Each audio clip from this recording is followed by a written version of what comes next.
მოგესალმებით, გვესალმებით ჩვენს მსმენელს ეთერში ბოლნისის ხმა არის. შეგახსენებთ, რომ ბოლნისის ხმა პროექტ მისიხმის ფარგლებში ხორციელდება, რომლის მხარდამჭერია გერმანიის საგარეო საქმეთა სამინისტრო და DVV International. დღევანდელ გადაცემაში ვისაუბრებთ გენდერული საბჭოების შესახებ საქართველოში. გენდერული საბჭოები საქართველოში შეიქმნა გენდერული თანასწორობის პრინციპების დაცვისა და ქალთა უფლებების გაძლიერების მიზნით. ისინი მოქმედებენ როგორც ცენტრალურ ისე ადგილობრივ დონეზე და მიზნად ისახავენ გენდერული თანასწორობის ხელშეწყობას.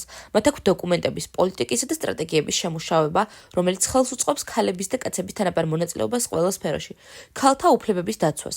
გენდერული საბჭოები უზრუნველყოფენ, რომ ქალების უფლებები დაცული იყოს და მიმართავენ საჭირო ღონისძიებებს ქალთა მიმართ ძალადობისა და დისკრიმინაციის თავიდან ასაცილებლად. გენდერული ანალიზის განხორციელებას საბჭოები ახორციელებენ სხვადასხვა გადაწყვეტილებების. გენდერული ანალიზის და აქცენტს აკეთებენ ისეთ საკითხებზე, რომლებიც უშუალოდ ეხება გენდერულ საკითხებს. ამ საბჭოების საქმიანობა მოიცავს კანონმდებლობის შემუშავებას, საზოგადოებრივი ცნობიერების ამაღლებას და შესაბამისი კვლევების ჩატარებას გენდერული თანასწორობის გასაუმჯობესებლად. ძალიან დიდი მადლობა იმისთვის, რომ იყავით ჩემი დღევანდელი გადაცემის მსმენელი. მე დღეისთვის გემშვიდობებით, ხოლო გიტოვებთ ჩვენს მეგობრებს თეთრი კარვიდან, მოусვიდეთ, იხალისეთ და ბედნიერ კვირას გისურვებთ.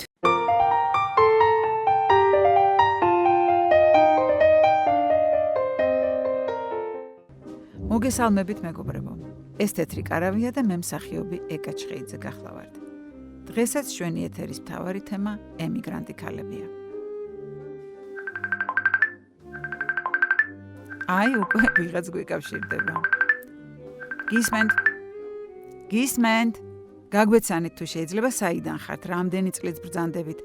მოგესალმებით. მე მქვია ანა მარია, ვარ 32 წლის და ამერიკის შეერთებული შტატებიდან გიკავშირდებით, კერძოდ ფლორიდიდან. ხშირად ვუსმენ თეთრ კარავს და ძალიან მომწონს თქვენი გადაცემა. ამას წინათ სკოლის პედაგოგები საუბრობდნენ და წუხდნენ, რომ ლიტერატურას წიგნებში აღარ კითხულობს ახლანდელი თაობაო. დედაჩემის მონაყოლიც მახსოვს 90-იან წლებში სანთლის შუქსაც რომ კითხულობდნენ, ვისაც კითხვა უყვარდა. მე მაინც მგონია, რომ დროსთან ერთად მოგვიწევს რაღაცეებთან შეგუება. მე პატარაობიდან შემაყვარეს კითხვა, 14 წელია რაც ამერიკაში ვცხოვრობდა, რამე ახალი ქართული რომანი დაიდება თუ არა, რომელიმე საიტზე, მაშინვე ვყიდულობ. მაგრამ არ შემიძლია არ აღნიშნო, რომ შარშან დაბადების დღეზე დედაჩემმა საჩუქრად გამომიგზავნა ზაირა არსენიშვილის ვახსოფელო. კაისხელტანიანი წიგნია. არ დაგიმალავთ და მანამდე ამ ავტორის შესახებ არც კი ვიცოდი. ვიფიქრე გადავხედავთ ხო და ორი ფურცელი რომ წავიკითხე, ვეღარ მოვწყდი. სამსახურშიც მიმქონდა და გზაში ტრანსპორტში ვკითხულობდი. ეს რა დიდი მწერალი ყოლია და არ ვიცოდი.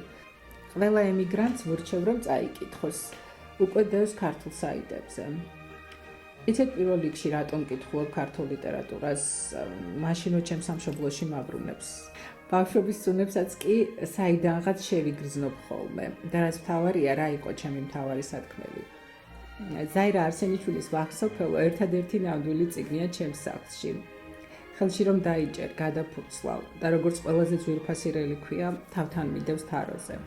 რა თქმა უნდა, წიგნს ისეთი ენერგეტიკა აქვს, რასაც ვერაფერი შეცვლის, მაგრამ დროს თავისი მოაქვს. ახლა გემშვიდობებით, ყველანი ძალიან მიყვარხართ. დიდი მადლობა. აი, ისევ ზარია, გისმენთ? მოგესალმებით ბრიუსელიდან, ნატა 28 წლის. 3 წელია რაც აქ ვცხოვრობ, ჯერ ბერლინში ვსწავლობდი სკოლის მერე, ახლა კი აქ მაგისტრატურაზე ვსწავლობ. მეც ძალიან მიყვარს ლიტერატურა, მაგრამ დროის უქონლობის გამო დიდი ხანია რაც აუდიო წიგნებზე გადავედი.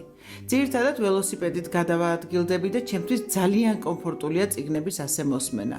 თუმცა დაგეთანხმებით, რომ არაფერი სჯობს ხის ჩრდილში, ჰამაკში წიგნის კითხვას. ეს ჩემი ბავშვობის ყველაზე ტკბილი მოგონებაა, რაჭაში, ზაფხულში რომ ჩავდიოდი. ახლაც გამომიჩნდება თუ არა რამოდენიმე დღე, მაშინვე ჩემს ულამაზეს სოფელში, უწერაში გავრბივარ. ის ჩემი ბავშვობის ჰამაკიც ისევ გვაქვს და წიგნების კარადა, რომელშიც ისევ ისეთი თანმიმდევრობით არის ჩაწიკწიკებული წიგნები, როგორც ჩემს ბავშვობაში იყო. იმ სახლსაც და იმ წიგნებსაც ჩემთვის ყველაზე მშობლიური სურნელი აქვს, რომელსაც ვერაფერი შეცვლის. დიდი მადლობა, რომ მეც მომეცა საშუალება ჩემი აზრის დაფიქსირების. დიდი მადლობა. ისევ ზარია, გისმენთ? მოგესალმებით. მე მქვია ნუნუ, 54 წლის ვარ. და რომიდან გიკავშირდებით.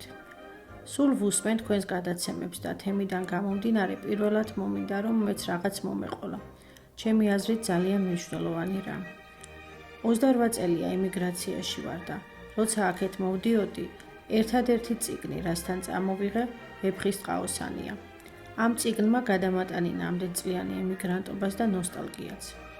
დღეარ ყოფილა ჩემს ცხოვრებაში, რომ 1-2 თავი მაინც არ წამეკითხა. ვეფხისტყაოსანი იყო ჩემთვის აქ სამშობლოც, ოჯახიც და ყველაფერი. ამდენ კითხვაში თითქმის ზეპირად ვისწავლე. რა ბედნიერებაა, რომ ქართველ ერს ასეთი საგანძური გააჩნია.